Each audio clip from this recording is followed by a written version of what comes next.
Përshëndetje nderuar miq, uroj që të keni kaluar një javë sa më të mbarë të gjithë. Uroj që edhe kjo fundjavë t'ju ketë gjetur po mirë. Ne do të qëndrojmë në shoqërinë e njëri tjetrit për afër një ore gjysmë, në fakt, me një personazh tjetër, ashtu siç bëjmë çdo fundjavë. Nuk do ta zbulojmë cili është, do të ndjekim ritualin e emisionit, do të shikojmë foton e tij të fëminisë, do të rikthehemi sërish në studio. Ja pra, bëhet fjalë pikërisht për këtë foto, ku i ftuari im ka qenë ende i vogël.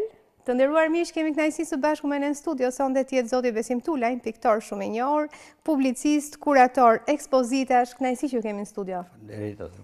Do t'ju ngacmojmë kujtimet sot?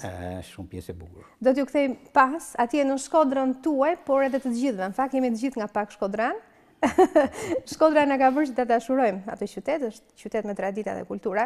Ju keni lindur pikërisht në Shkodër. Po. Unë aty kam lindur sigurisht deri në 63-shin, kam qenë në Shkodër, pastaj kam ardhur për shkollën e mesme në Tiranë edhe deri në fund deri tani. Deri tani jeni në Tiranë. Por ama Shkodra është krejt vend tjetër në shpirtin tim. Patjetër, është një dashuri e pafund. Nuk mund të thuhet a është vetë qyteti apo është ajo ndjesia e kujtimeve të bukura, por kam frikë se janë të dyja bashkë.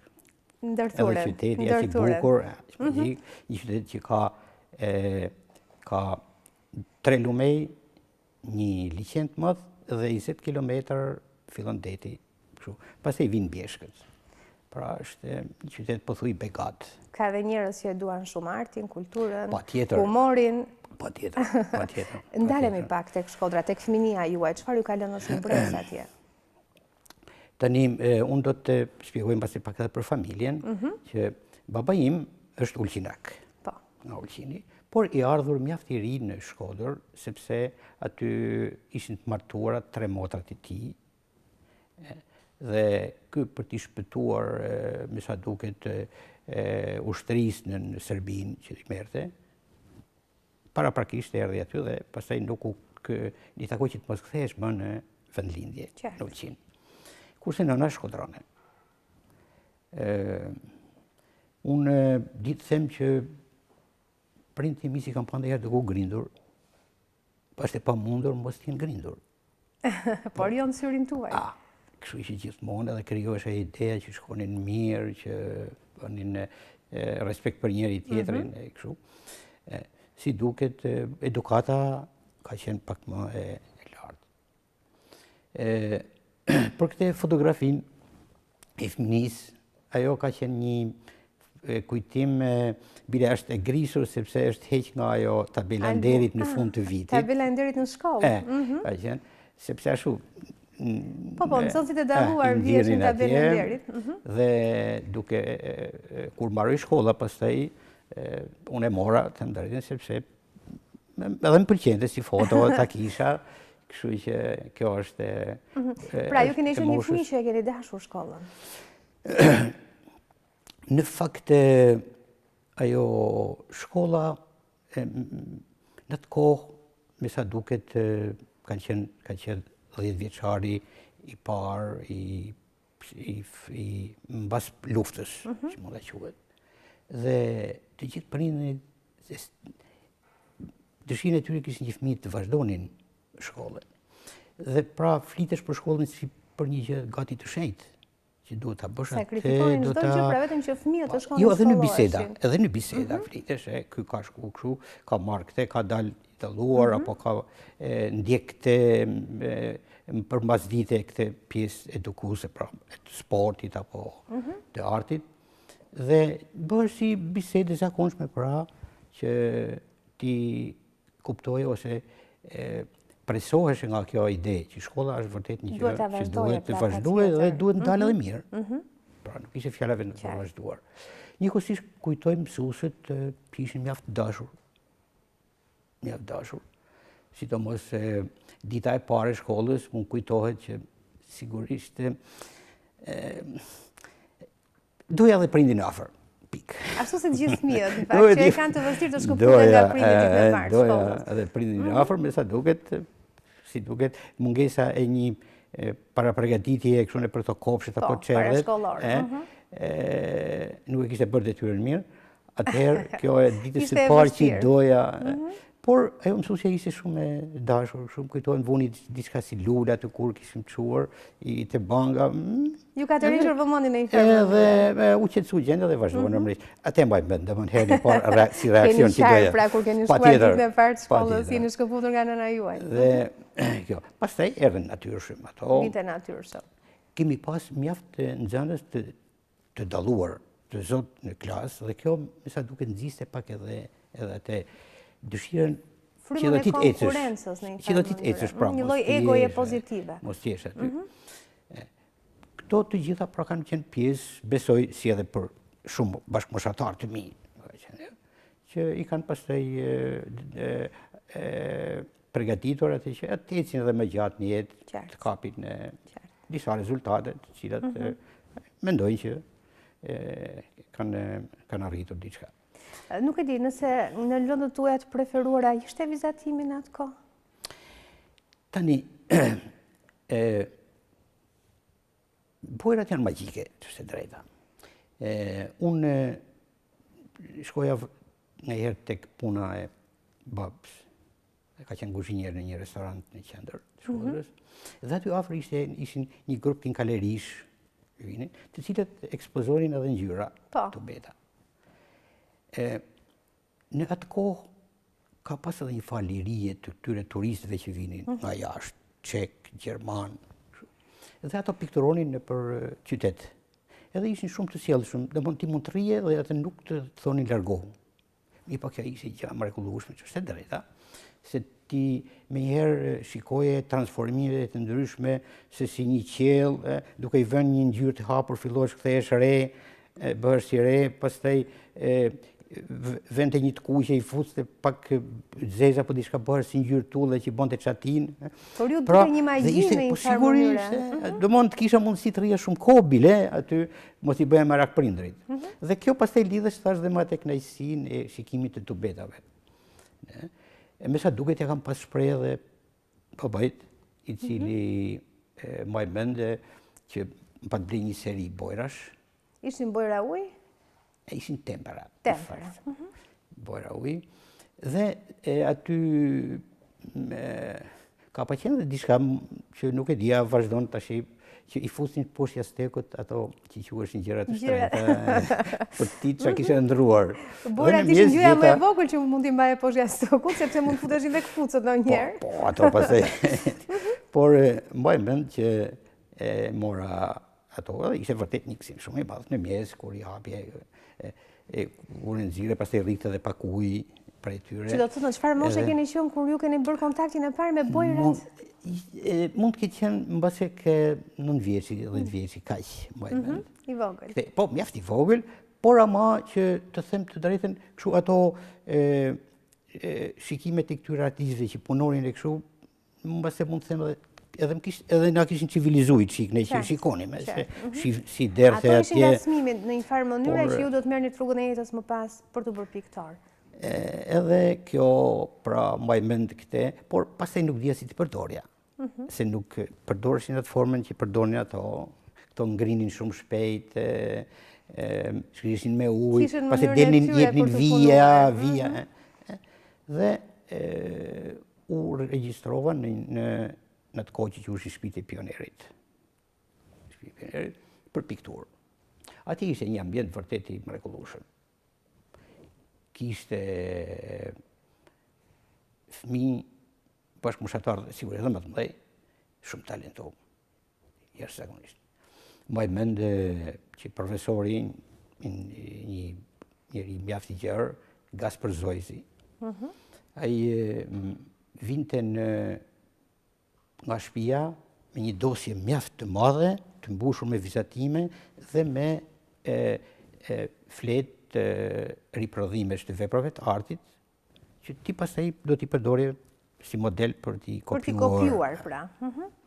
Vinte dhe ai na bonte edhe një farë, mund të thojmë trajnimi, hapte dosjen dhe ne shikonim gjithë klasa rreth tij se çfarë ishin bërë përpara. Nxënës tjera. Edhe shikoje që disa kishin përdorur shumë mirë lapsin, hijet, krijimin e vëllimeve, materialitetin e objekteve, dhe sigurisht mahnitshme. ishin manitshme. Pastaj punët që ishin më të mira ishin farë në morë dimensionale. Aty pastaj ato ishin mjeshtrore. Unë jam kurios të shoh edhe në këtë moshë. Ashtë bukur a ishte? Shumë. Ashtë punuar a mirë? Shumë. Dhe ishte një prej këtyre që quhesh Mazlum Çaku, që se kam ndesh më. Ai kishte kopjuar Gioconden. Dhe në atë kohë shpjegohet që kjo figurë nga do që të rrish ti të shikon. Të ndjek. Dhe një nga dukesh e çuditshme se kalonin kështu. Kjo e bënte ishin ato hapat e para drejt një hapësire të re e cila nuk ishte e njohur, po ishte reale. Qartë.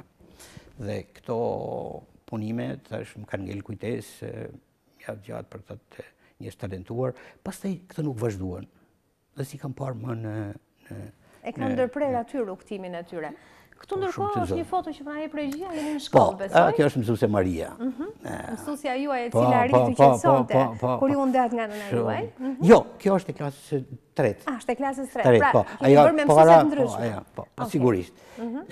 Dhe këtu është kryesisht shok të lagjes dhe shoqet të lagjes. Të cilët detyrimisht do të frekuentonit të njëjtën shkollë, sepse banonit afër njëri tjetrit. Menjëherë mbas këtyre pemëve ishte shtëpia. Kështu që në pushim më shkoj edhe kishit afër. E takonit mamin pra. Patjetër. Dhe kjo ka qenë edhe kjo shumë mësuese e mirë. Dashur na bile vinte edhe në shtëpi për në diçka kështu kur ishte smura. Po përveç faktit që ishte afër shtëpia, patjetër. Jo, po edhe të tjerë që kishin larg. Domethënë ishte shumë e respektueshme, shumë mësuese e mirë. Pra me sa duket kur zgjidhesh dega i hyesh me seriozitet dhe këtu tash jemi në klasën e 7.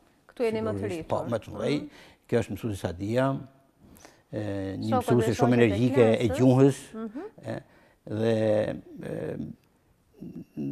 këmbgulse për ta mësuar. Pra, nuk kishte tendencë për të fyer, që pse se ke mësuar. Po të ndihmonte që ta mësoje. Dhe kjo ishte një gjë pozitive. Një klasë më duket mua me më shumë vajza se sa djem, me sa duket frekuentimi më madh ishte i vajzave. Po, e drejtë. Kishte filluar në një farë mënyrë që vajzat... Shumë kishte shkuar në mend, që ishin shumë më tepër vajza, por po, e drejtë është. Dhe sigurisht në këtë moshë vajzat bënin mjaft punë në shtëpi. Po, patjetër.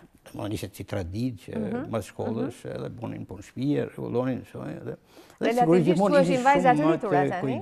Patjetër. Shumë të kujdesshme. Ndërkohë, kur ju keni qenë këtu në klasë 7, kishit filluar të mendonit se çfarë do bënit, cila do të ishte shkolla juaj që do të ndiqni, apo ishte ende herët?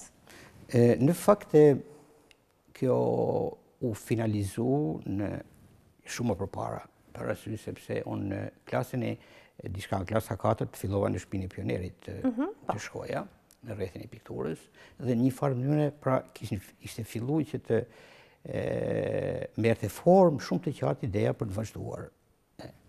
Dhe aty, me sa duket, atë kohë nuk kishte më hatëre si që janë tash që do të njofësh. Jo, aty zgjidheshe, zgjidheshe me në punë përshtypje s'kishte nevojë të ndërhyje, ti thoje askujt, as ndonë as bas, po ti kishe fituar në të. Dhe pra, po thuj, si them, ishte përcaktuar rruga ime. Domethënë këtu isha mjaft i madh, kisha filluar të vizatoja, të merre diçka më të avancuar për jetën, për këtë profesion. Çfarë donit më shumë të vizatonit në këtë periudhë, flasim? Ju të rishte natyra, ndoshta natyra e qetë, apo... Në fakt, nuk janë kaq përcizuara, por një herë rrallë para ishte pjesa e programit mësimor që... Ato detyrueshmet, pra. Patjetër, e cila kishte pjesë të kopjuara, pra do kopjuar nga mjeshtrat. Pastaj kishte edhe me objekte të gjalla, zakonisht me prejallëqini, dekoracione, që ti mësoje se si duhet të merrja harkun, pra si duhet të jepi volumin e madh, pra si pastaj tek volumi i madh ti të ndërhyje për të qartësuar diçka që ajo mos ishte krejt në hije, pra syri shikonte edhe një pjesë tjetër, pra që quhen reflekse. Të gjitha këto ishin një lloj procedure që nuk mund të kuptitesh më njëherë, kanë fazën e tyre të arritjeve. Pra, dhe kjo ishte. Zakonisht në shtëpi pastaj ishin gjëra pak më të lira, për shembull, maj mend bënte përshtypje ngjyra e vajit të ullirit që ishte mbi për shembull mbi kosin ose mbi taratorin. Ajo kishte një jeshile krejt ndryshe jeshilja e kastravecit me jeshiljen e vajit të ullirit. Dhe kjo më bënte përshtypje dhe po ta bër një me atë që mu duk si kur bëra diçka, kur ja tregova mësuesit e pëlqeu. Pra në shtëpi ishin gjëra pak më të lira. Patjetër. Kështu. Këto kanë qenë ato stimulimet. Nuk mund të them që kam qenë një i Zotit. Në hapat e para, në hapat e para të rrugtimit tuaj. Megjithatë, mbarojmë klasën e 8. Apo të 7-ën. Aq ishte, mbaronte në 7 vjeçare. Dhe pastaj unë erdha në shkollë lice. Konkuroni, jeni futur me konkurim? Në Shkodër. U bërë konkursi, erdhi dikush atje që unë nuk e di, na futën aty, absolutisht. Vizatuam, i morëm, kur pastaj në lajmëruam që ke fituar dhe do shkosh. Qartë, dhe ju vetëm u paraqitët në shkollë. Dhe u paraqitën në shkollë, sigurisht më ka bërë përshtypje mjaft ndarja me prindrit. Patjetër. Duhet fillonit një jetë të re. Ishit i vogël në moshë. Patjetër. Por duhet jetonit Por vetëm jo, tash. kishte edhe shok klasi që ishin më të fortë. Të fortë, domethënë, unë edhe mund të kem qarë. Pra, derisa u mësuam që filloi amisia midis nesh e kështu, ishte një strukturë krejt tjetër.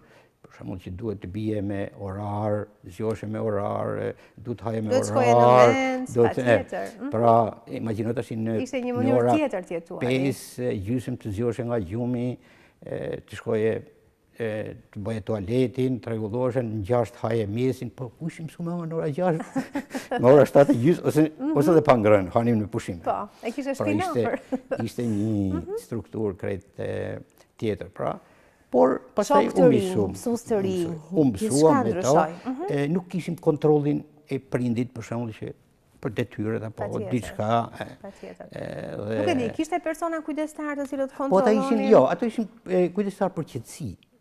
Jo për të kontrolluar nëse mos bëje zhurmë, mos ashtu, por rregulli i brendshëm. Po, kaq. Pastaj pjesa tjetër, sigurisht ishte një shkollë shumë e bukur, të thënë drejta, për arsye se ishte tash ka qenë më mirë se është tash. Se tash sikur kam shkuar si mësues, po është tjetër. Pat një lloj ndryshimi. Patjetër. Atëherë ne ishim dhe muzika dhe piktura në një bënë të njëjtat lëndë. Vetëm dashit pastaj për... Mas orës 11 e gjysëm. Por ama çfarë bëri? Ne na çunin të shtunave me detyrim dhe pastaj me kënaqësi në opera. Duhet të dëgjoni patjetër. Po muzika që këto interpretonin një farë mënyrë të kulturonte pak se ti mësoheshe me motivin, dash pa dash e fërshleje, kështu në heshtje, dhe kur shkoje shikoje atje, ishe i paraprogatitur për atë çfarë do shifje dhe e shikoje atë pak më lart se sa një qytetar i zakonshëm, pra se interpreton apo kështu. Ishte edhe një lloj ngacmimi, një lloj frymëzimi për të pikturuar më pas. Një lloj muze. Nuk di ta them, por ishte kënaqësi shumë dhe kjo ky bashkim, pra, na bëri mirë që ne pastaj u bëm pak më të gjerë për të shijuar shumë gjëra, pra, edhe operën, edhe një koncert, edhe një solo të një instrumentisti, pa ti shohësh, jemi larg asaj që ka pasien dikur viu. Të është për muzikën klasike, dhe mendoj që nuk e di pse i kanë ndarë, që piktura veçantë, muzika veçantë dhe nuk kishin lidhje. Qartë. Ishte një lidhje organike, pra në një farë mënyre, muzika dhe piktura. Se të dyja shkonin, të dyja bashkë, janë të lidhur organikisht. Harmonia, thekset, gjitha janë për të dy grupet të cilët ti do t'i mësosh. Përveç asaj, ato koncertet i vazhdueshme që bënin provat aty, duket në gjuhë shumë herë pjesën muzikore dhe një pjesë e madhe e miqve të mi, si them ishin edhe të pasionuar mbas kësaj. Patjetër. Ndërkohë regjia na ka shfaqur një Në fakt është edhe fotografie kompozuar bukur. Pra, profesori pak më poshtë i ulur, ne të gjithë në këmbë, dhe ka qenë një si lloj mbrëmje që organizu me karikatura miqësore për njëri tjetrin. Dhe mbrapa shifen në mënyrë pak të sersh, pafundësisht me... Janë të vendosura pikërisht karikatura. Dhe ky është, sigurisht ky është profesori jonë, për mua është më i miri absolutisht, Nazhi Bakalli, i cili kur erdhi në shkollë, që na filloi për herë të parë, pruri një sistem krejt tjetër arsimor, pra për edukimin vizual. Ishin parime shumë të... më falë, edhe kjo është një moment i lirë, kështu, unë jam... Duke si u vjeni hipër me një taras, në fakt. Po, është tarasa shkollës, që rrini në pushim, edhe këtu janë të lira, të gjithë janë shok klase, edhe nga muzika, edhe nga piktura, edhe kjo kështu. Bile këtu është një skulptor, mjaft i njohur i Joni Maksim Bushi, dhe me Ferit Kolen, po prap ky një skulptor mjaft i njohur, ky ka bërë në Shkodër Lugjiko Rakuqin në qendër, kurse Maksi ka bërë Bullicën e Lushnjës, atë veprën që personifikon edhe Lushnjën, dhe ai sikur po e gdhënd. Ka marrë dalten dhe edhe ky rrin si shkruesi Kai, është një tablo, një skulpturë egjiptiane, shkruesi Kai, dhe po rrin në atë pozicion, kështu. Mbrapa është një relief. Pra kanë qenë momente të lezetshme. I bën mosha, në fakt. Dalemi tek profesor Ergjiu i dashur, që nuk është vetëm i dashur për ju, po është për gjithë ne, në fakt. I jashtëzakonshëm, pra, mjaft serioz në trajtimin e çdo punimi që bënte nxënësi.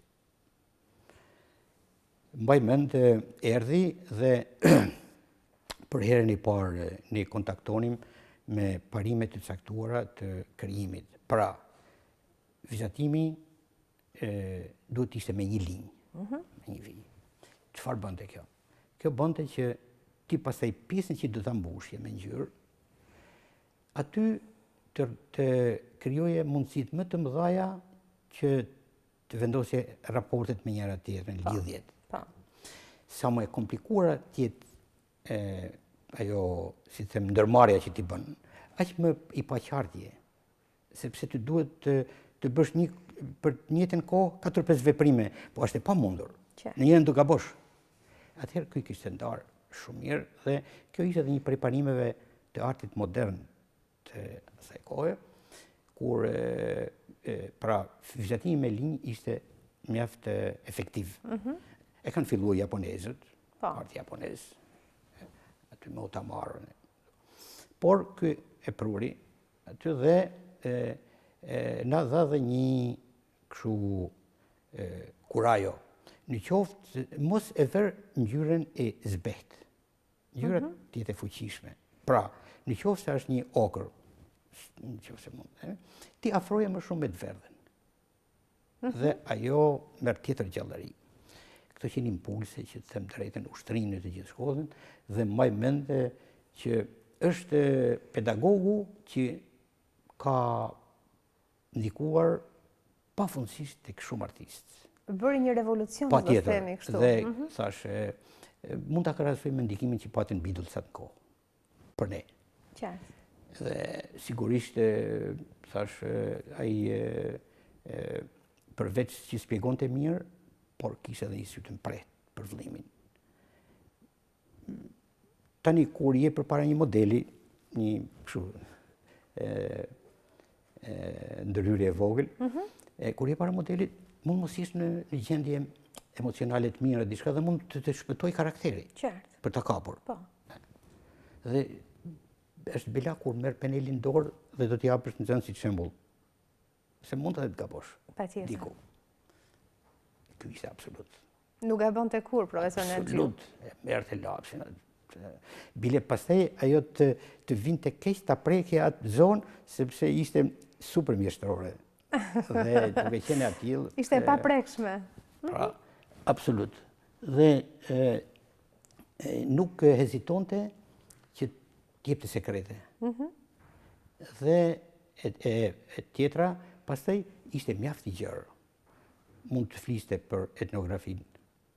Pra, gjithë veshjet e zonave të ndryshme, pra malit, të fushës, të veriut, të jugut, karakteristikat që si lidhes veshja me terrenin.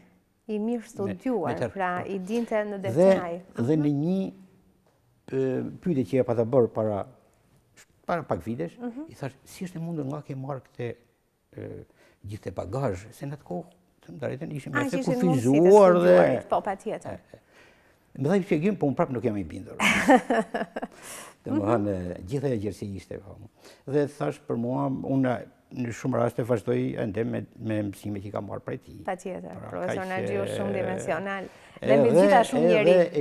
Nuk ka tendencen e xhelozisë për tjetrin.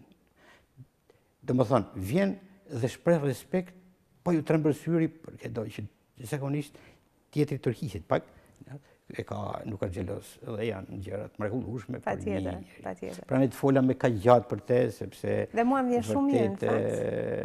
Unë ruaj respekt shumë dhe kam konsiderat të thellë. Dhe ne duam shumë profesorit, mua më vjen shumë mirë që kam bërë disa intervista me të, ndjehem shumë krenare në fakt. Dhe ai është mbi të gjitha është njeri. Patjetër. Flasim pak për mënyrën se si komportoheshin, silleshin pedagogët me ju. Sepse është një shkollë e cila kërkon, në fakt, pedagogët duhet jenë pak sa të rep, nëse themi kështu. Në fakt, sistemi arsimor ka qenë i bazuar mbi praktikën. Gjë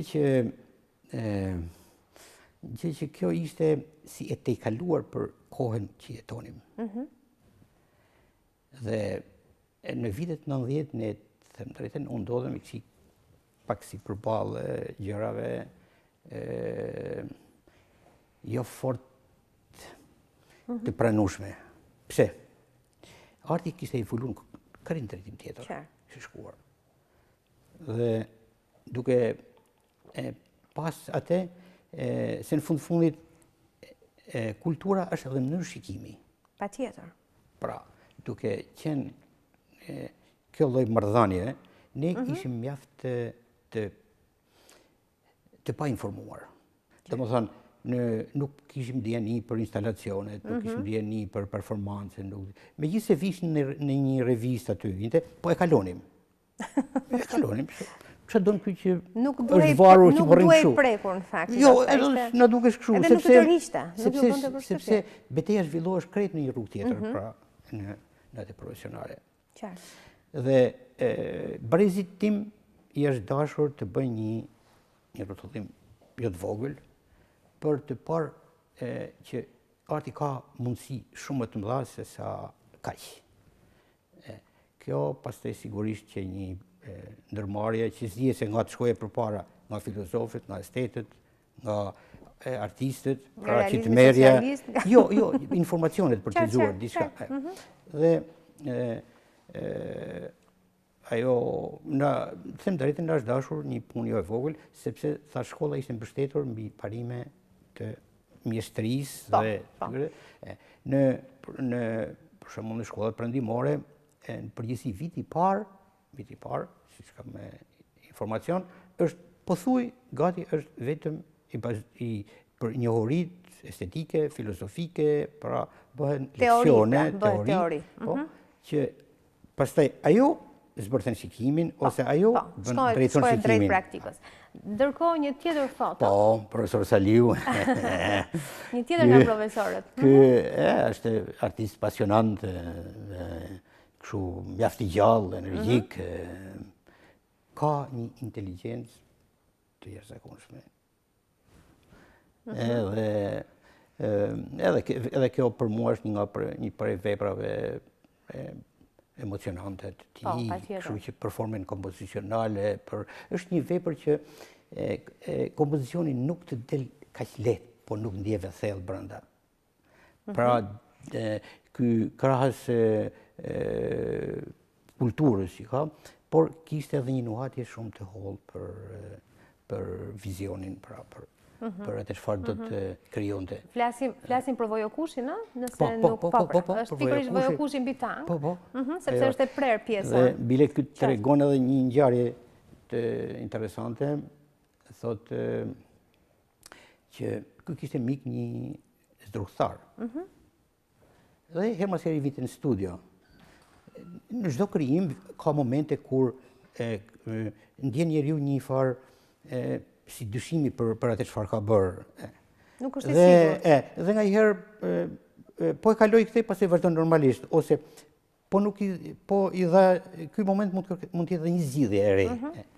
Dhe tha erdhi ky Marangosi, po shifte. Aja tha me gjuhën popullore. I tha, Sale, duhet hallakat pak. Duhet hallakat. I fut një lëvizje, tha, jo, mo të fuqishme. Dhe, ky, si duket, se ja fjalë zakonshme, po ky kapi krejt një gjë tjetër dhe arriti në këtë kompozicion shumë të bukur. Pra bazohet tek opinioni i çdo kujt.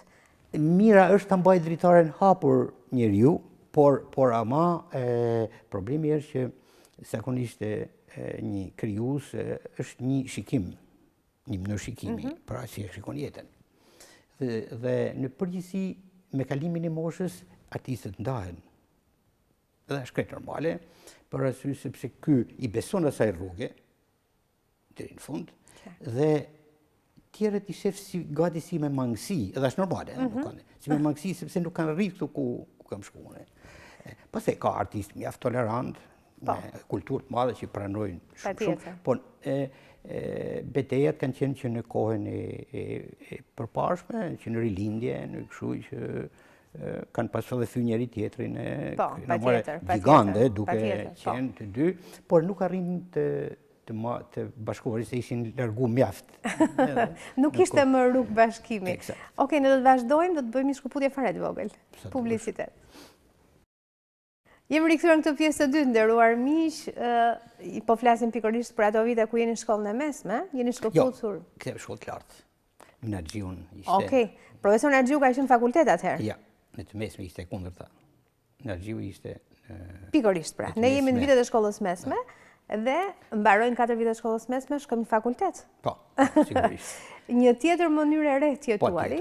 Po tjetër.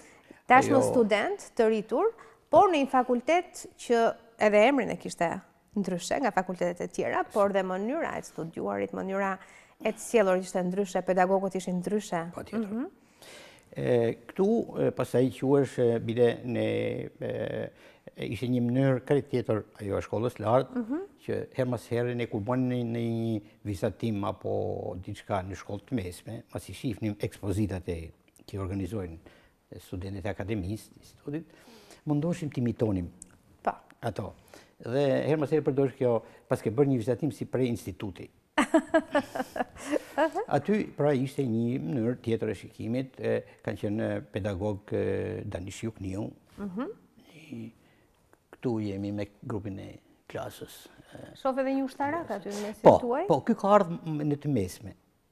Po, domethënë mbas të mesmes erdhi në të lartën, për arsye se kishte bërë shkollë ushtarake dhe erdhi atje me të dhëna Pleura Dervishi dhe ajo është Arminda Laçi, pedagoge, Bashkim Sadiku, Xhemalinova, Hamdi Kaci, Maksim Bushi sipër, Loci me radhë, Trboniku. Këtu ka ndryshuar raporti tani, vetëm një femër është.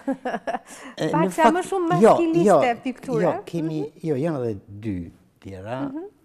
Leni Laperi, një studiuese mjaft e njohur shoqë klase, kështu dhe ndjes pas një Mërvete Dajlani që nuk është... Megjithatë prapë në miniaturë keni pasur vajzat? Po, sigurisht. Keni qenë më shumë djem tani? Sigurisht. Po, klasët kanë qenë të vogla. Po, patjetër, me grupet vogla. Po, sigurisht. Sepse duhet punoje ndoshta më spesifikisht me secili nga studentët. Dhe këtu jemi në galerinë e Mios në Korçë. Në shpinë e ti, po, në shpinë e ti duke parë veprat. Ju të qonë të fakultetit për të parë galeritë dhe pikturat? Ne kishim një fat të madh që prap klase, kursi 4, po. Danish Jukni ishte, sigurisht krahas kulturës e të gjithave, ishte edhe shumë i pasionuar mbas njohjes vendeve të ndryshme të Shqipërisë. Pra, nga qonte në Bregdet, në Sipër për të parë veri, pa tjetër për të parë ato. Dhe këto një farë mënyrë ne na stimulonin për... Në fundit janë pjesë të pamjes. Jo, pjesë të pamjes.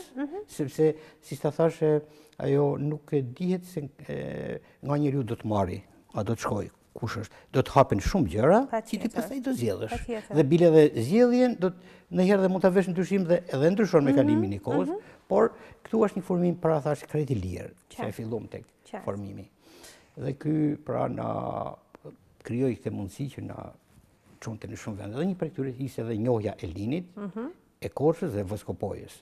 Dhe në atë rrugë ne bëmë disa të mioja, po shpam atë këshet i Voskopojës dhe erdhim edhe në Lin. Po. Sigurisht të bënin shumë përshtypje. Gjatë kësaj kohe që ju vizitonit këto vende, ju vinin edhe të pikturonit? Jo, vetëm ku shkonin për praktikë, se ishin kohë shumë të shkurtra. Dhe mos kujto se kanë qenë kushte shumë të mira. Për shembull, ne kur shkum në Theth, ishte një makinë e pambuluar. Shumë. Mund shkoje i ngrirë. Pastaj shkum aty, po nuk ishim kot flenim. Qartë. Ishte fresk. Atëherë na vunë me fjetë në fort të Bukës. Pra, mos nuk mund ta mendojmë. Ndoshta për brezin tani shumë janë pa imagjinueshme. Absurde, por realisht. Por ama këto me kthehen në kënaqësi pastaj kur të nesër me të zgjohesh, shikoje gjërat dhe harroje atë. Se çfarë bëj. Bile aty mund të kishte edhe një moment humori. Patjetër. Futesh të flesh në fort Bukësh dhe deli pjekut nesër. Një tjetër foto. Këtu në fakt këtu jemi në Vaudejës, unë kam qenë edhe si berber. Dhe po qet një shokun tonë atë, kurse ata janë vesh me pamje greke kështu, ato një skenimet që njeriu bën në të moshë kështu. Dhe kjo është në Vaudejës, është Boran Kaceli. Këtu jemi prapë në vit në shkollë të lartë, por në një moment kështu që vinte i fotografi, t'ju bëj fotografi dhe rrinim, pozonim kështu. Edhe këtu po prapë ato momentet e zakonshme. Aty është një shok mjaft i zoti Aveni Sadika, një piktor, një formim të shumë kokë mbi ne. Jo një, po shumë kokë mbi ne. Pra, njeri me 5 gjuhë huaja, me një vullnet të jashtëzakonshëm për punë. Kështu dhe fizikisht i fuqishëm, se bashkoheshin gjitha ato. Shkonin gjitha në sinkron, ishin gjitha me shumë. Ja, këtu jemi në Lin, ai është danishi, ndjes pas Niko Progrri, ai me gjyslyk, ai që është i Linit që ishte si përgjegjës dhe ne duke na shpjegu diçka. Ju që dëgjonit, studentët dëgjonit. Kishte edhe erë mjaft në të sifet nga flogët. Po, patjetër. Por janë shumë të bukura. Foto dhe momente shumë të bukura, të cilat ruajnë. Prapë këtu jemi në Korçë, pashku tek shtëpia Mios. Aty janë prapë shokët mi, Robert Kuci, Bashkim Dervishi, Maksim Bushi, me radhë, Pelataliu, Vanjo Vasili sipër. Këto udhëtime ishin të parushme, ju e thatë edhe pak më parë, në fakt, të cilat... Këtu është dita e fundit e shkollës, që mbrojtëm diplomat dhe jemi me pedagogët, është Danish Jukniu, kështu, pastaj është Shaban Haderi, një skulptor mjaft i mirë, Xenofon Dilo, si shefi katedrës, Andrea Mano, është Muntaz Drami dhe profesor Thoma Thomaj, i fundit që ishin mjaft të ri, të manë disha të 10 vjetë më dhëmë, për në di këshin të mdhej. Shumë të mdhej. Kur shumë të shi. Do shta dukeshin të mdhej nga përmasat e tyre në aspektin profesional. Disa nga shokut kanë hipur mbi karike. Po, sepse është që dukeshin të gjithë. Kjo është një fotografi vërtet shumë... Shumë e bukur, shumë e bukur. E mbani mend ditën e diplomës, besoj, është e paharueshme. Pa tjetër, është e mbushur dhe me atë idenë ndarjes. Qartë, pa tjetër. Dhe më dhanë krasë që s'do t'jesh me ato, që do t'akonin ka emocionet e veta. Por sa pozitive... Ka dhe përgjegjshmëri në fakt të punës diplomës, e cila duhet ishte një punë e përkryer, besoj. Po tjetër, kjo është Danish Jukniu. Pedagogu. Pedagog, shumë inteligent dhe shumë i ndjeshëm.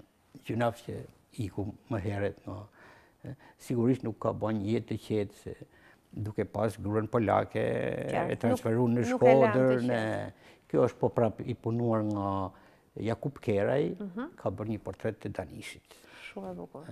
Shumë e bukur. Kështu që... Dalemi tek puna e diplomës. Ajo vazhdon të një vit. Në fakt kishim kohë për ta bërë. Përgatiteshit për gjatë gjithë vitit. Patjetër. Zgjidhje vetë një dytë ku ti mendoje që ishte vërtet që ja vlente, edhe aprovonte akademia, pedagogët. Pastaj puna fillonte me gjatë me vizatimin, vinin e kontrollonin, i vërejtje. Patjetër. Kishit një pedagog udhëheqës tuaj? Po, patjetër, unë kam pas Petrako kushten.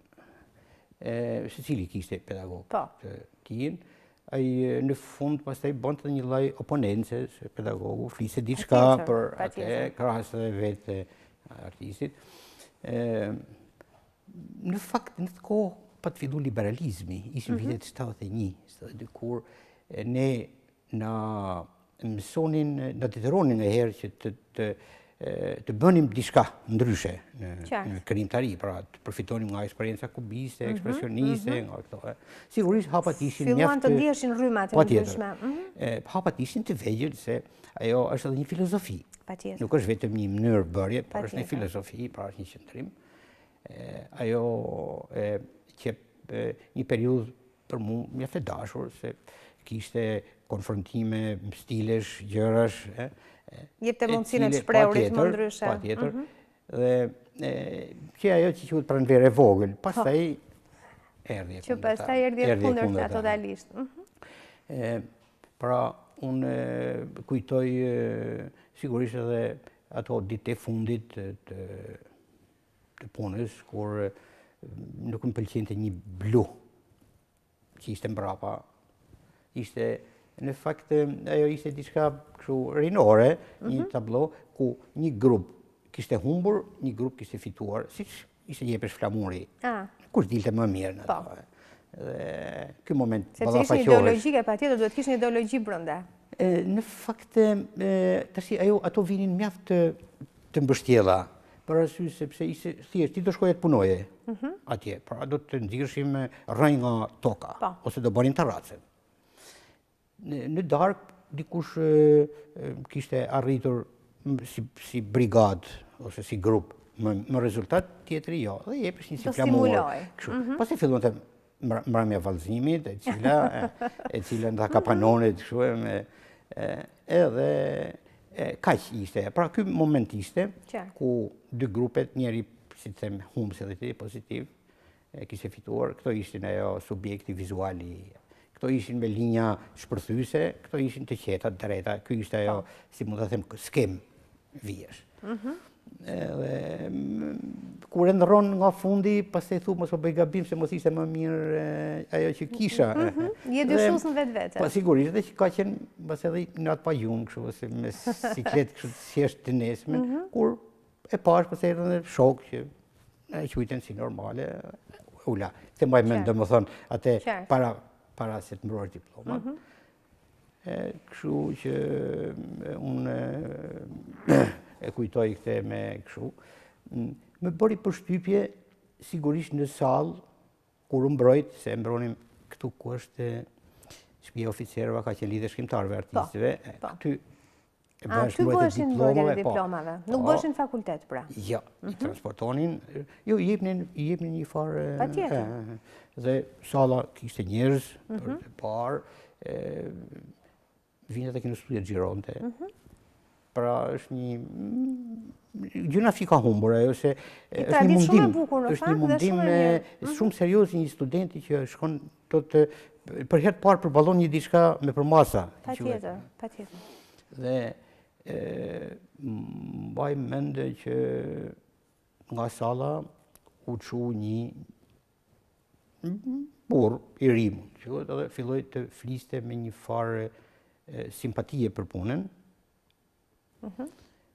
Dhe me një vërejtje për një prej anëtarëve të komisionit. Ky më vonë, po sigurisht, kur më thanë është Llami Blido. Piktoro. Dhe pastaj pa të informu misi, kështu edhe u afrohem shumë, rrallë, dhe është sigurisht një piktor, kolorist për mua, është në rrallën e Buzës, Jukniut edhe ky, për arritjet që bëri, për individualitetin, dhe më bëj qefi që në dokumenten e Kaselit, 14 që u bërë vjetë, ishte zgjedhur një vepër e tij për t'u ekspozuar. Fondi galerisë, por ishte zgjedhur, pra mos kaq vitesh një punë e bërë në 71-shin, edhe ta marrin ato për ta ekspozuar, them drejtin që është një vlerësim, patjetër. Në grup punësh. Patjetër. Tregon që ka vlera. Patjetër. Mbaron fakulteti me po në atë kohë ishte favori madh në fakt sepse të emronin. Nuk do lodheshe për ta gjetur punën. Po. Dhe tani se ishte 71-72, ajo periudhat e para, ku arti me, si duket, të di Lubonja dhe Fadil Paqrami në atë kohë, patën një idenë që të ngrihesh niveli artistik i shtypit. Dhe për një herësh një pjesë e madhe e shokëve u futën në për këto institucionet në revista, në gazetë, në kinostudio, në rrallë, që u hap multiplikativi, multiplikacioni, mund që edhe operatori tjetë edhe aj me shkollë të lartë për arti vizuale, sepse pret më mirë kuadrin, din të kompozoja. Dhe të gjitha këto ndihmuan që pjesa më madhe klasës të futesh në për institucione, kështu të ndryshme, dhe të ndërën që një fat. Mu më caktun të revista në të ko Pioneri, një revistë mirë, si formulues i saj dhe si piktor.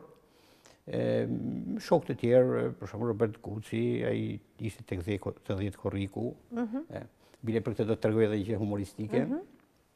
10 Korriku ishte revista e ushtarit, në mos gaboj. Në fund kishte të bëje me germa, me dimensione, me prerje, nuk kishte lidhje me tekstin brenda, por si është dicitura, raportet, me rrallë ato, si është dizajni një faqeje. Dhe ky ishte shumë i zoti, grafist.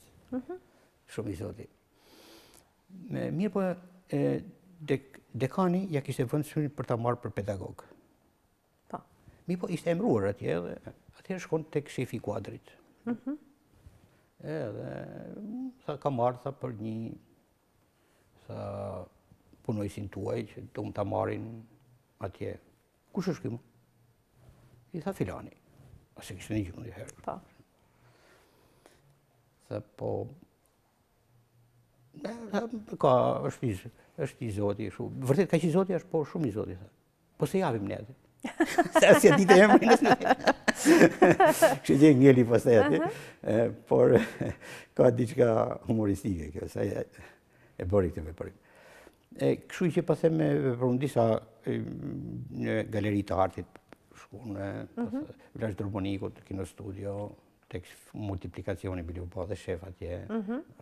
Pra u shpërndan për disa pedagoglisë. Juve në fakt u qëlloj mirë, sepse qëlloj të merresh me revista fëmijësh. Është bukur në fakt punosh me revista fëmijësh. Po, jo, është shumë mirë, është zakonisht. Unë kam punuar edhe tek Horizonti. Pra, aty në këto dyja. Por mbi të gjitha kanë qenë kolektive. Këtu, kolektive shumë. Aty është Adelina Mamaqi, është Skënder Hasko, një shkrimtar mjaft i njohur. Muzein Velqa, po prapë shoqja Kudret Velqës dhe një shkrimtare shumë e zoja dhe unë aty, redaksia jonë, shumë tolerant, kanë qenë shumë shpirt gjerë, dhe më një të vegjel, shpirt gjerë.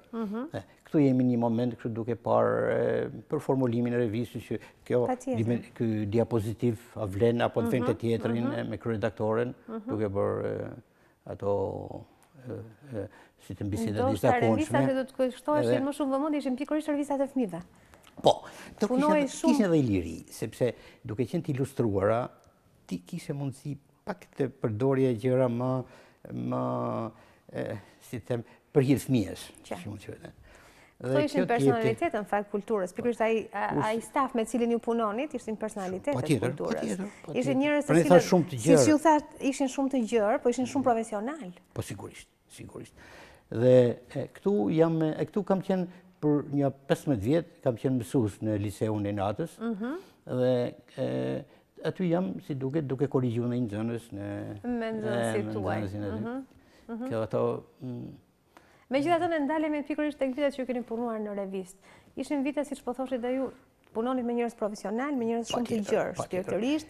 Ju jepej mundësia që paksa edhe të punonit ashtu siç dëshironit në një farë mënyrë, sepse kishte një lloj lirie veprimi, kur ke të bësh me skica, me foto, me hapësira ku mund vendosesh.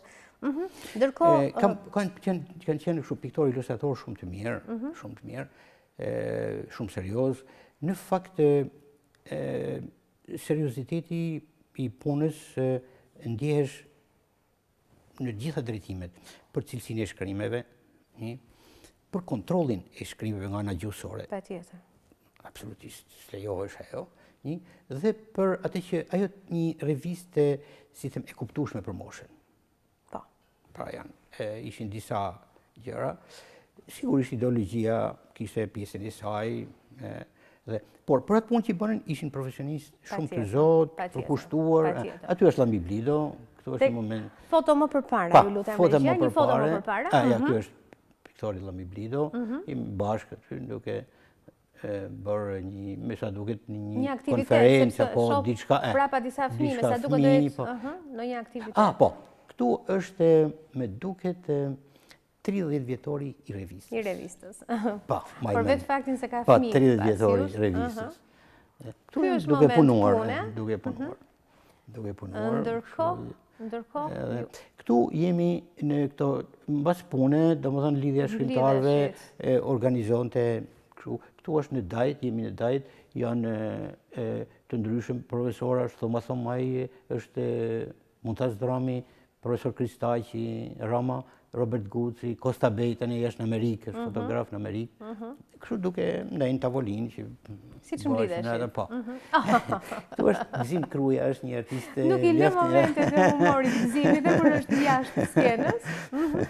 Në Dajt pra vjen me atë, është me një mik të jashtëzakonshme. Këtu jam me skulptorin Maksim Bushi, kështu moment i lirë. Janë momente me sa duket të kapura në mënyrë pa e pasur mendjen apo keni pozuar ju si mundjen? Është fotografi andaj që pa dashjen na ka. Pa e pasur mendjen.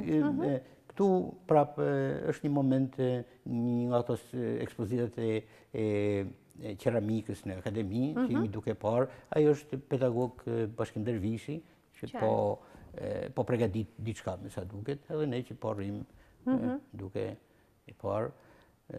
Këtu duke punuar. Keni dalë në natyrë. Me mjekër, se në të kos lejohesh, por unë pa dashim, më pa dalë linja dhënëve. Dhe duhet të mbulonit problemin shëndetësor. Po, unë se dija, sepse kisha i mjek sipër, isha mush me komplet me kusha, i thash, kështu, sa alergji, ti këputaj të larë, mirë, e keni acaruar më shumë. Dhe pas të mu detyruar me marrë mjekër shumë kohë. Po, edhe ky moment pune. Duke punuar si duket në peizazh. E keni vendosur në një karik vjetër. Po, në mënyra trethanore, në fakt, duhet punojnë ato kushte. Po kërkove shumë kushte ngelesh, po. Qartë. Duhet përshtatesh. Sa më lehtë ato vështësitë ti largosh, aq më mirë. Ju pëlqen të shpesh të dilni në natyrë të pikturonit? Jo, nuk është se natyra më pamja direkte më ka interesu thellësisht. Natyra patjetër, por ajo quhet natyrë e vënë në shërbim, këtu jam me Bujar Lucën, një piktor që është në Paris tash. Pruri një ekspozit, si them, që quhet Black Box, me 1200 krijime të vendosura në tavon edhe komplet ishin spektakël. Të ngjitura njëra me tjetrën. Ku ishin regjistruar momente të ndryshme emocionale të krijimit, pra nga se është nisur. Dhe sikur ishte një ditar i madh ku ti shikoje ndryshimet emocionale, kështu, po gjithmonë të kthyer në anë vizuale kështu. Ai pat një ekspozitë suksesshme. Këtu jam me grup. Këtu jeni me bashkëshorten tuaj. Një bashkëshorte? Ne në fakt kemi qenë shok pune. Kemi qenë shok pune. Jeni njohur në punë pra? Shumë të ri. Aja ka qenë diçka 18 vjeça, 19, unë 20 e pak. Edhe pastaj me kalimin e viteve u martuat dhe sot në jetë dy vajzat tuaja. Kemi dy fëmijë, Jonida dhe Era. Kjo vajza madhe është mjeke, është onkologe, ndërsa kjo pa dashjen time ka marrë rrugën e artit. Ju nuk ja keni, as pak nuk keni ndikuar në të? Unë nuk mund të ndaloja që të shikonte çfarë bëja. Patjetër që po. E dyta, unë nuk mund të ndaloja, këtu jemi me grunë, me duket në Tivar. Nuk mund të ndaloja, se do ishte kriminale. Domethënë, arti është i bukur kur nuk është profesion. Po këthy profesion, pastaj është si mjekut, si filozofit. Ka vështirësitë e veta, pra. Ka vështirësitë që ka çdo profesion. Duke ditë terrenin dhe mundësitë, kështu, unë nuk doja që këtë vazhdonte. Sepse ishte fëmijë me karakteristika mjaft të mira për të arritur diku tjetër.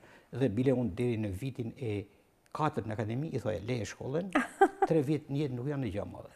Jo, vërtet. Ishit gati që ja t'i humbte 3 vite shkollës. Po, leje dhe vazhdo këtë me vllajën, si jam unë. Megjithatë vajza e vodi genetikisht, nëse do të thojmë kështu, në thojza. Unë nuk kam pas qejf. E trashëgoj ama.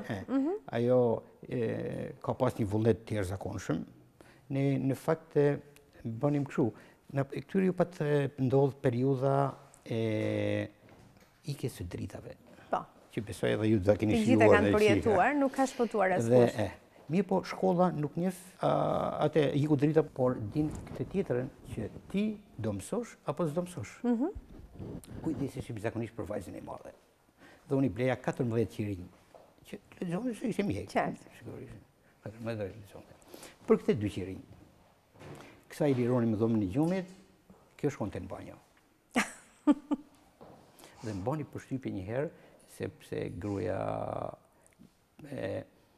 ishte çuar natën dhe kishte pa duke lexu. Kishte sharë. Me dhe librin, të ndërë shlodhe. Mirë, kishte më dhe kishte shujt dritën, kur ngrihem unë, e shoh dritën ndezur, edhe, sigurisht, me sa duhet e më erësyshëm, i thash, po mirë, pse? Shiko, tha, unë po nuk e mësova, mirë, unë nuk e mësen gjumi. Vazhdoj atëherë. Pra, këtë tip do t'jepte shumë në... Një profesion tjetër. Arti pastaj është mjaft punë ngatëruar. Tani unë do t'jap disa gjëra. Në një shekull, nga miliona piktor, 10-15 e përfaqësojnë. Po, patjetër.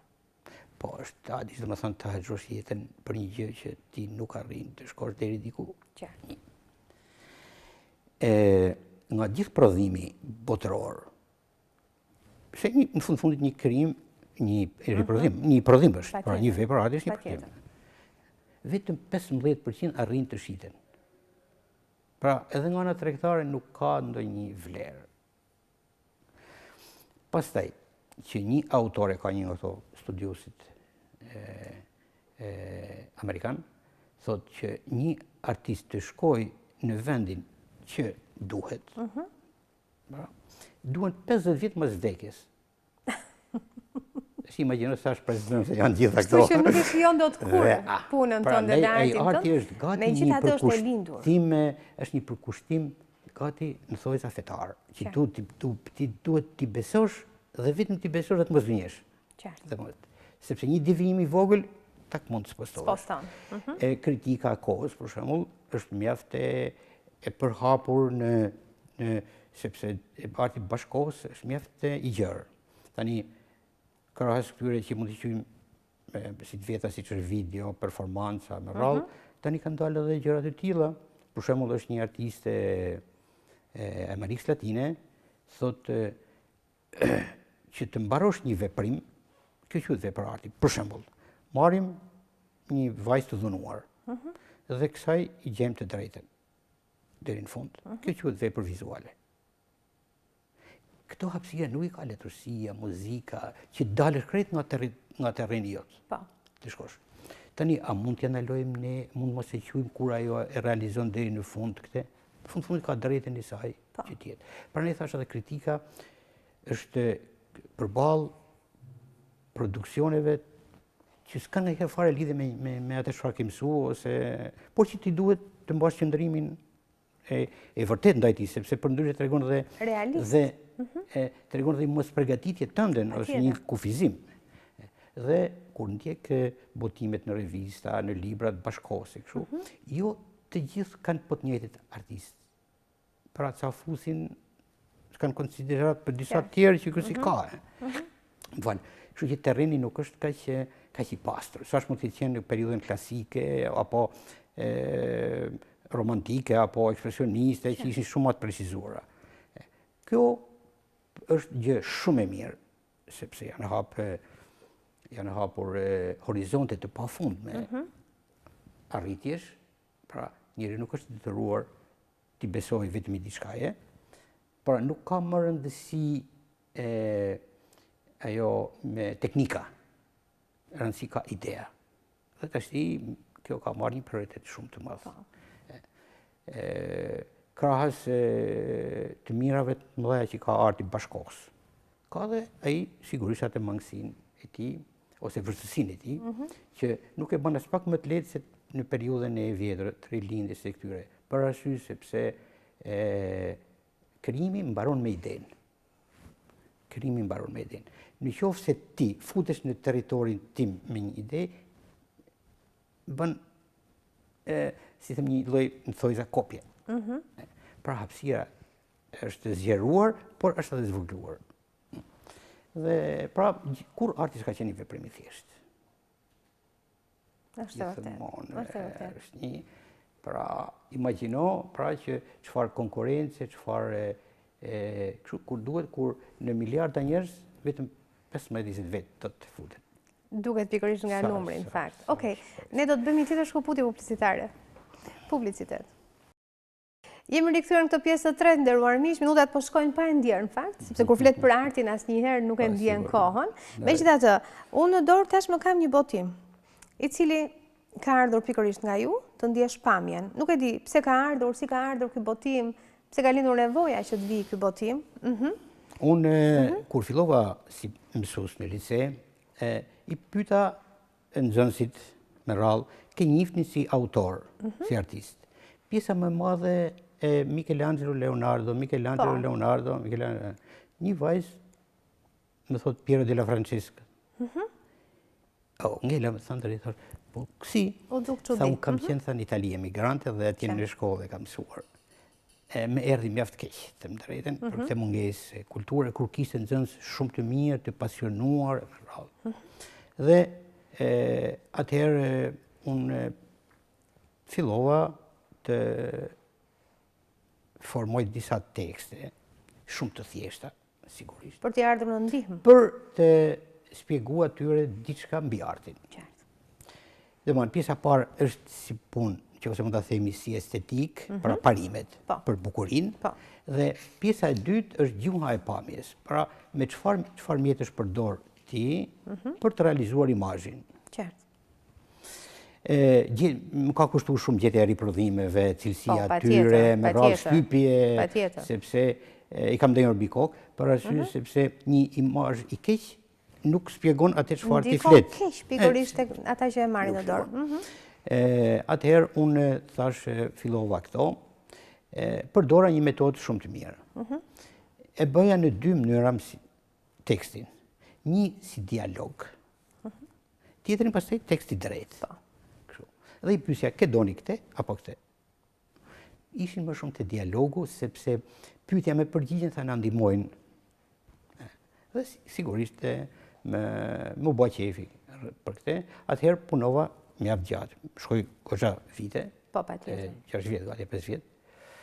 Dhe arrita ta bëja këtë që në fund të fundit një nxënës të kishte qoftë një horinë më të vogël, më të thjesht, më të kuptueshme për artin. Nga unisa. Unë në vitet 91 u abonova tek revista franceze Besim, sepse duhesh një farë informacioni, nuk mund të heqje pa ditë çfarë bëhet andaj matan. Dhe ajo kishte një informacion mjaft mirë, kishte edhe një shkrim të plot për një artist, dhe në fund kishte edhe libra, le livre nouveau, që janë libra të ri. Në një prej numrave unë shoh abetare për fëmijë. Edhe më bëni përshtypje. Atëherë gjej adresën dhe i shkruaj, se si ishim mësues sigurisht atë kohë, i shkruaj redaksisë. I lutem, jam nga Shqipëria, duhet të ishin 4 libra këto, këtë porosisë këtë material. Tani si ti bi lekët ishte? Ato më thonë që ne nuk pranojmë kesh, unë nuk e dija çfarë ishte keshi. Pyes një 2-3 edhe ato dinin çfarë ishte keshi, ma se dyshi. Atëherë thash një moment caktuar mbase do të arrija diçka. Kur me lajmërojnë nga posta, hajtë se të kardi pako. Shkoj aty, redaksia, shtëpia botuese, kishte pru. Kishte dërguar. Kishte pru këto. Me një letër, do që ne jemi pavarësisht se çfarë, por jemi të gëzuar që edhe në Shqipëri një femi. Po tregohet interesim. Dhe çfarë, ky ishte një nga drejtorët Filip Janin, një prej drejtorëve të Mund ta kthem nga kamera, Muzeut Modern Artit të New Yorkut. Ky kishte bën abetare për parashkollor, për fëmijë të vegjël, nga 3 vjeç deri në 6 vjeç. Dhe çfarë ishte që më bëri përshtypje, e spjegonte një vepër me një fjali. Tani unë imagjinoja orë tëra se cilën fjali do vinte ai. Dhe mu duk sigurisht një punë e mahnitshme që një figurë si puna këtij të merret pra ta thjeshtoj që ta kopjoj. Dhe në fund ishte një pule paran për prindërit që në qoftë se fëmia të pyet më shumë, se mund të ishte elektricisti ati. Për të lexuar i jepte edhe 2-3 fjali tjera në qoftë se fëmia të pyet më shumë. Për t'ia shpjeguar pra. Mu një punë e mahnitshme. Shumë e bukur. Edhe atëherë duke u nis nga prej këtij, se këtij e mora, atëherë u mundova që të bëja një thjeshtim në maksimum të problemit, që sa më shkurt të shpjegohet, aq më shumë e thithin në klasë. Patjetër. Thash, sigurisht nuk ka qenë gjë lehtë. Provoja rrallë, dhe mbi të gjitha për problemet estetikës bashkëkohëse, sigurisht unë kam njohuritë e atij. Jam konsultuar me Gëzim Qendrën, me një prej figurave tona të artit postmodern, pra që mund ta quajmë edhe ati i estetikës dhe i filozofisë postmoderne në vendin tonë. Me durim i ka parë ato që mos kishin ndonjë gabim. Dhe sigurisht ajo arriti që të gjeja materialet, të kujdesesha për letrën, për lidhjen, për shtypin, gjitha, që të ishin një masë të pranueshme. Dhe ishte për klasën e dytë të liceut, mund vjesht edhe në të paren, por e bën edhe për amator, një njeri që dëshiron për të marrë një farë njohurie, që mos të shkojnë në muze dhe tendenca tek ne është o do ta bëj atë që quhet si e gjallë. Pra, kjo është, deri këtu është formimi, ose pastaj atë që quhet abstrakte disa vija dhe e bën për snobizëm, por jo se hyn më thellë, se ka që është në kulturë. Kurse një fëmijë i vogël tash ky që bën këtë vjen shumë më i qartë. Pra kur hyn në muze, ai e ndan atë me këtë, pra e sheh botën më të larmishme. Ai ti krahasoj, po të larmishme. Dhe kjo është pozitive për nivelin kulturor. Patjetër. Arti kur nuk mund ndroj sisteme. Por kulturon njeriu që të mos ta pranojë atë të keqen. Patjetër. Pra të shkoj deri te kjo. Patjetër. Kjo është, domethënë evidenton, por jo se ndryshon arti. Kaq është fuqia e tij. Patjetër. Dhe këtu me Aleksandr Filipin, një shok, ne për një ekspozitë të përbashkët me Gazmen Leka, është një artist mjaft i njohur i jonë. Ju ndërkohë me kolegët tuaj merrni pjesë në mënyrë periodike tek ekspozita, sidomos tek ekspozitat nëntore. Nëntor, po. Aty prej 21 vitesh, ne e organizojmë për çdo vit këtë, me artistë që e kanë për kurajo të vazhdojnë në trajtimin e pikturës, e cila është mjaft problematike. Patjetër. Nuk është kaq e thjeshtë për arsye sepse ajo është një zhanër, kjo është një krijim i imi, banda. Për këto fëmijët e vegjël, adoleshentët që nuk kanë problem të zihen, dhe kam marrë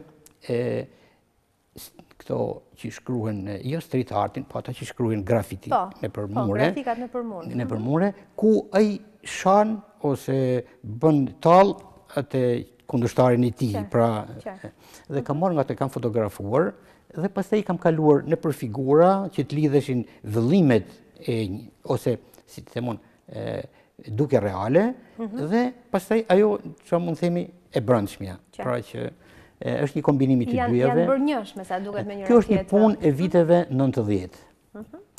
Nga 89-90, kështu, maj mend, kur unë pata filluar që jo të gjithë objektet duhet të kishin të ngjyrosura. Ti do shifje vetëm ato pjesë që ja vlenin të shifje. Të tjerët do bëheshin, do ktheheshin vizatim, pra bardhëzi.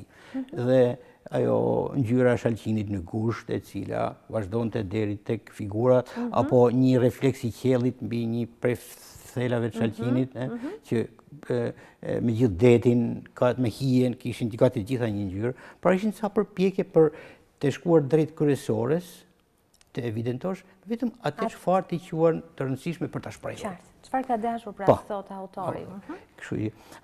Tani këto janë piktura të mëvonshme, krijime, ku tash arti postmodern dhe konceptual hapi hapësira të reja. Në fund të fundit ti do nuk ke përgjegjësi për asgjë, vetëm thjesht do të bësh atë çfarë ty duket e arsyeshme. Këtu vllajt tim i morën makinën. Do pra i nisur nga një ngjarje reale. Sigurisht, në përgjithësi unë i bëj me, o i kam provu vetë, o një afër, ose shtypi. Dhe kjo është grabitja. Grabitja ka hyrë njëri në dyqan, aty ka drejtuar armën. Dhe armën dhe një ka plagosur, është shtrirë, tjetër me durë të lartë, ai po ndërkohë ky me zezë, me maskë, po fut mërën gjëra. Ato me durë lartë, një figurë është shehur. Sërish vazhdoj të lexoj gërma. Ja, ta shpjegoj tash. Tani, çfarë kam bërë? Aty është shkruar të ky, që është me armën, është shkruar Akital, i pafajshëm.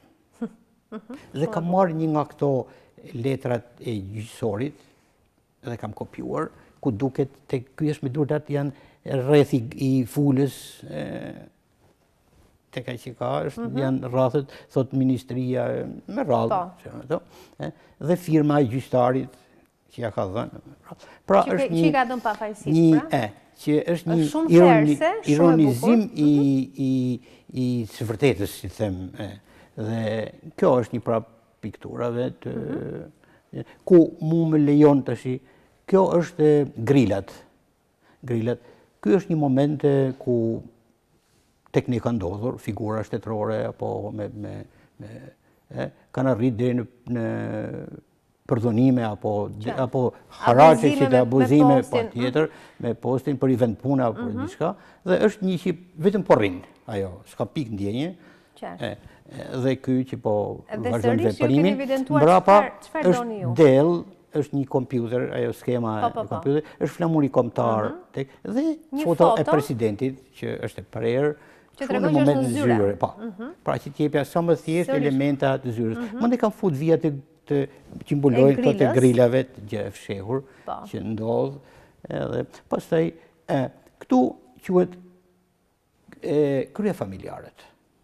Ai është Jose Manuel Barroso i Komitetit Evropian që ka qenë në atë kohë, dhe duke menduar, sigurisht një problem jo i vështirë, jo i lehtë drejtimi, që është po kështu, po në atë pozicion është edhe një qytetar i zakonshëm, pra një krye familjar i joni, apo dhe ka një lidhje midis halleve të dyjave ose drejtimeve ose si do të vazhdojmë më vonë puna. Shumë e bukur. Kështu që kjo është, pra edhe këtu ka ndërthurje të tekstit. Të gjitha me domethënie. Ndërsa kjo quhet mundimi. Është një që ka fut në tombino, por ka fut kokën në ujë për rregullon diçka, duke mbajt frymen. Një punëtor. Një tjetër, që po shef dhe një grup tjetër që po vazhdojnë.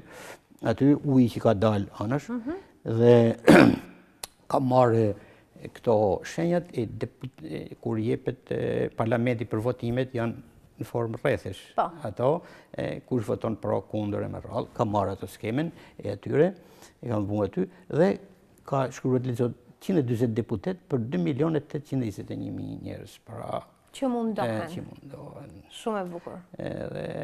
Janë fakte që njeriu. Pra, kjo është një punë e bërë para viteve 90-88, ku është ajo para festës. Por me qenë se gemat mu në atë kohë si shtyp më kanë pëlqyer, me që kanë punu në shtyp. Jeni marrë me to. Dhe është një vijueshmëri e asaj, e cila kaloi pastaj edhe në vitet më vonshme, pra më hyrin punë edhe më gjatë, ku teksti ironizon pamjen. Patjetër. Pra, kjo është një te lavamani im, ku gruaja vendos këto të nxjerrë, të gjëra, të kullesat. E në negatime? Pra një shtëpi e zakonshme, kështu, me këto të quhet jetesës, unë në një bisedë me Kasen Trebeshinin, po i bëj pyetje kështu, i thash si duket koha. Sa këti nuk e merr vesh as drejt. Dhe është e vërtet. Dhe atë kam vendosur, se imagjino një familje që jeton në një kohë që nuk e merr vesh as drejt, është një gjë e pasigurt. Dhe ka si duket në çdo detaj të jetës. E pasigurt. Kështu pastaj kam përdor hijen sipër që të evidentoj ajo që të jetë si me dritë, lavamoni. Kjo quhet rruga me qenë. Dikur, me i fjalë, në fillim pa të ndjek parlamentin me shumë seriozitet, si pa ja bën. Mi po këto ulin mjaft ekonominë, këto gjëra, sepse ne jepeshim mbas disa çfaqjeve atje. Dhe të them drejtën, ato më dukeshin ngadalë si punë qenësh. Dhe i kanë hyrë njerëzve që po duket. Ose ndoshta kanë zënë vendin e njerëzve. Po, domethënë, janë ndërthurë me njëri tjetrin. Sikur bashkëjetojnë me ato. Dhe kam marrë një reklam të një kështu firme që pastron. Dhe kam vendosur si pamje të dytë të saj. Pra, kjo është një punë e hershme e imja. Që atër po filluat që parlamentit të shikonit si ndërture tjetër me kafshve. Gjithë jetën, për arsys, ndërsa kjo ka... Mos qaj kokën. Po, kjo është nxjerrë nga një fjali që një drejtuesi joni, ju drejtu njërit aty, një drejtuesi lartë, s'po jep emër, ju drejtu aty dhe mos më qaj kokën. Për arsys se ai më duket diçka i tha që unë nuk do të votoj për ty, apo... Dhe kam bërë tabelet ku njerëzit shikonin emrin, a kanë emrin, për të votuar. Kam vota një qendër votimi 1737. Dhe imagjino tash çfarë sigurie kanë kur mbrapa kësaj fshihesh kjo që mos më çaj kokën. Shumë e bukur. Të gjitha do të thonë se kjo, po tash në fundit arti është gjë vetjake. Unë do të përdor si mbas se. Kjo është një punë e bërë nga 88-ata. Unë bilo pa të kritiku në fillim që pa të bërë aksionistet në drek, pushimi drekës. Kjo që gutë. Jo, po, pse në pushim, ato punojnë, nuk është kështu, pse dy vetë... Aksionistit nuk ka të drejtë të pushojnë në drek? Pas e lavdruan. Pas e edhe duket pak sa si rry moderne, për 88-ën është... Po, pas e, jo, 89 duket. 89. Me duket, pas e erdhen edhe shprehen fjalë, një farë konsiderate, dhe ruhet është pro një galerist, është kjo. Tashmë kjo është në galerist. Po, këtu është vdekja nënës. Një tablo dramatike në të kohë, ku ngjyrat janë të hidhura si që ishte shpirti juaj, ashtu janë gjithë ngjyrat. Dhe është përdor skema kështu, në qoftë se hedhim një pikë të errët në gotë, ajo fillon hapet. Po kështu, do më fillon nga një pikë e errët dhe kështu si hidhrimi i quhet. Kjo ka qenë një skemë, por në 90 në atë kohë ishte ndaluar trajtimi i vdekjes në art si figuracion, që ishte një gjë negative, tek ne nuk mund vdisesh, nuk mund të... Ishin pa vdekshëm. Edhe kjo që janë figura reale, jo janë besat e saj. Po, ato që kanë qenë ato momente aty. Që ju keni dashur në fakt, që ruanin kujdes. Edhe jo që zakonisht vinë, që rrinë për të ruajtur, ose për që vinë mbrapa me... Zakonet tona që ne kemi, për të respektuar deri në fund personin. Dhe për këtë pastaj mu pa të bëj qefi se Gëzim Qendror, studiuesi jonë, pra, pa të shkruar mjaft, edhe më pëlqeu që në fundit u takuam, kuptimin e dëshira ime me... Qartë, me kritikën në një farë mënyre. Nuk e di nëse regjia në ndihmon me të tjera piktura, po këtu mbarojmë. Okej. Mund të ketë diçka. Duhet të ketë ndoshta edhe të tjera në ndjerë me kalimin e kohës. Nuk e di nëse keni punime të tjera në dorë për momentin? Po, unë në fakt mundohem të punoj për çdo ditë. Gjatë gjithë kohës. Po, punoj. Tash i kam një si theme hajduti. Keni kapur një temë hajduti? ai ka hyrë në shtëpi edhe po që është e gati për me marrë. Ka hyrë në shtëpi? Disa objekte, po. Nuk ka hyrë në aeroport? Jo, po i hyn kudo. Edhe ai atë kam dorë tash. Sigurisht nuk di çfarë them, si mendoj inshallah do dali mirë, po Patjetër do dali mirë. Atë kam dhe duke u nis nga një statistikë që ishte mjaft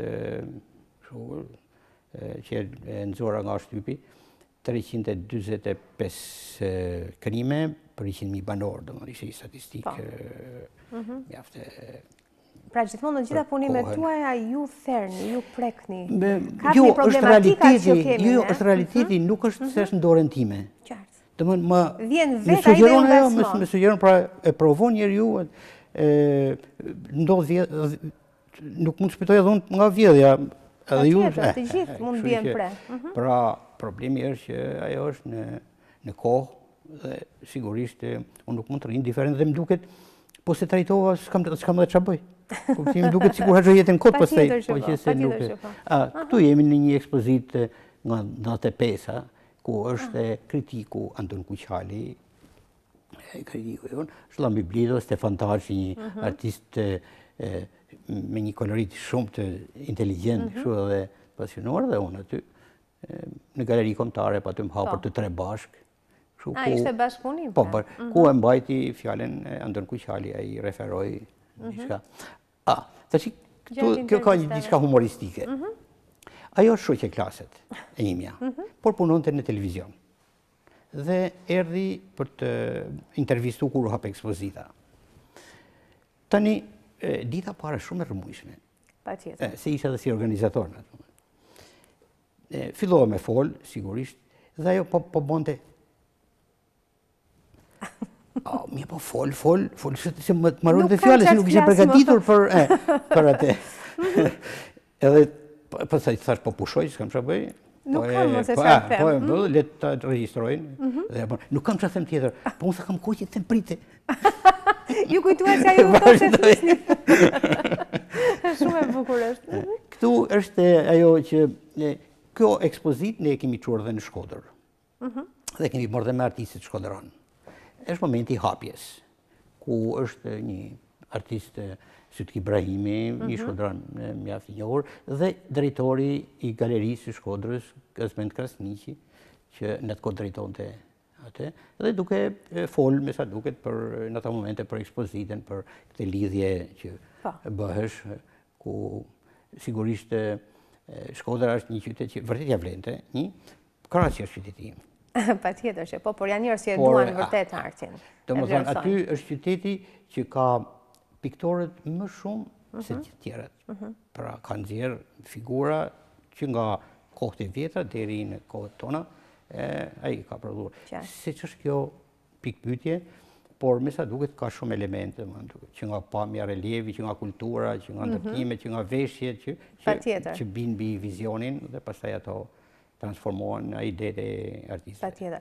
Në idetë tuaja për të ardhmen e afërt, përveç temës së vjedhjes që keni në dorë, ju ka ngacmuar diçka tjetër në ditët që po jetoni? Është edhe një tjetër, kam edhe një diçka për gjakmarrjen. Për gjakmarrjen. Është shumë e rëndë. Një plagë mjaft e vjetër, por që nuk po na ikën. Jo, edhe nuk ka për tik. Nuk po na ikën dhe nuk do ikë me sa duket. Për arsye sepse ajo është futur në thelb. Tani kur kthehet në normë, atë nuk ka si them zot ta rregulloj. Pse? Janë ato gjestet që tash sigurisht nuk zhvillohen aq, ku ti kafen do ta merrje poshtë gjurit. Po. Pra ti gjithmonë ishe i vëzhguar, i thyer nga njerëzit. Një. E dyta, tani kanë ikë ato rregullat që spreket gruaja, fëmia, ka dalë jashtë çdo lloj parashikimi në fakt. Çfarë nuk pret? Dhe ka luni një gjakmarrje banditeske. Nuk ka më rregulla. Dhe kjo ka prish komplet, se atëherë ajo vërtet ka qenë, por ti mbuaj gjithë ditën pushkën në krah. Por kur e shkrepi duhet mendohesh e mirë, se të ta paguaje pastaj gjithë jetën. Dhe tregoj për një plagë që e pyeten, i thanë, kur mbaron gjaku? Mirë është pas të filloni. Sepse nuk i dihet kur se kur mbaron. Dhe një tablo për këtë kam, për këtë gjakmarrjen. Në fakt, me sa duket në këtë histori E kësaj Shqipërisë sonë dashur nuk do të mungojnë kur problemet dhe ju me sa duket do keni tablo pa fund. Jo, të gjithë kanë mundësinë për ta bërë, por se të gjithë jetojmë këtu, po thënë drejtën unë me sa duket jam më i ndjeshëm në këtë kur shoh një veprim që nuk flej rahat, po që se bëjt kundër një saj. Qartë. Dhe kjo në ekspozitat e nëntorit patjetër që do jeni prezent, keni kaq vite që sigurisht nuk ndani nga shokët tuaj. Është e nevojshme. Domethënë, një artist që nuk ekspozon nuk i bën mirë dhe vetes. Po. Bie në gjendje përgjumje. Ti mund t'i fusësh dafina kokës, veç dafina. Kur e var atje, aty shef pastaj. Patjetër që po. Është si dalja në sallë, si dalja në stadium, kështu që aty shikohet. Sigurisht është për vendin tonë të aktivitetet artistike nuk kanë ndonjë vlerë. Ti mund të bësh çfarë dukash këtu, flas për artistë ndryshëm, dhe po su lidhe pak me politikën, ajo është në talentit. Dhe kjo sigurisht është dramatike. Dhe kjo është një temë shumë e bukur për tablot tuaj. Dhe kur jep për shembull mësime që ke studentët, ato kur flitet për shkollën e lartë, gjëja e parë është të pyesin ku do shkojmë. Sigurisht do të ishte ideale që diçka të kishte kur mbaron në ato forme, por e shoh mjaft problematike. Kur i shoh kamarier që domon të respekton për të pru kafen, mos pagush lekët e kështu është të dhimbshme. Është e tmerrshme. Është se ngaherë ka pas mjaft talentuar. Por për x gjë, për ashtu, për arsye nga më të ndryshme. Dhe unë në fakt për artin gjithmonë kam qenë këmbgulës që të ikin jashtë. E shikoni pa shpresë? Po. Në fakt do doja ta mbyllim në një mesazh më optimist paksa. Mirë. Tashi arti ka fuqi që edhe në burg bëhet. Është Konstant Permeke që ka bërë mjaft vepra interesante në burg. Patjetër që po. Në burg. Dhe pra ai që do ta bëj. Por është ajo që vjen pak më po ose si them që nuk gjen pre. Jo se prisim me krah hapur andaj. Fare, por mundësitë të seleksionimit më të mëdha. Liri të shprehurit. Janë mundësitë të seleksionimit më të mëdha. Diku vjen. Dhe të gjitha që kanë ikur, po të rrinin këtu, nuk do bëheshin. Është e vërtet për fat keq. Mi po, sigurisht do një, si them, njerëz me vizion tjetër. Kam parasysh Ataturkun. Si në një Turqi të degeneruar, ato me mjekër, dempela, me radhë, duhesh një reformë. Dhe më ka pas bërë përshtypje kur e lexova në vitet 30-34, ky për të bërë artin përpara ftoi Hindemitin, një prej kompozitorëve më të mëdhenj bashkohor. Dhe i dha liri të plotë. Të bënte çfarë të donte. Patjetër. Dhe u përmirësua konservatori, opera u hap dhe tash në Turqi bëhet Bienalja e Stambollit, një prej bienaleve më të famshme. Pra hapi horizont. Dhe artet nikojnë të njëri tjetëri. Po heci letërsia, do të nikojnë të muzika, të filozofia, të estetika, të piktura, pra fillon hapet ajo.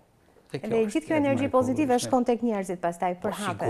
Sigurisht, diskutohet se ajo, thash, arti nuk ka fuqi të ndryshoj, por ka fuqi të evidentoj dhe të përparoj, domethënë ta përmirësoj. Ta përmirësoj. Kaq. Dhe ne urojmë shumë fakt që këtu bëhet më e mira, dhe ju falenderoj shumë juve që me anë të këtyre punimeve ndikoni sadopak në përmirësimin e kësaj gjendje dhe kësaj situate.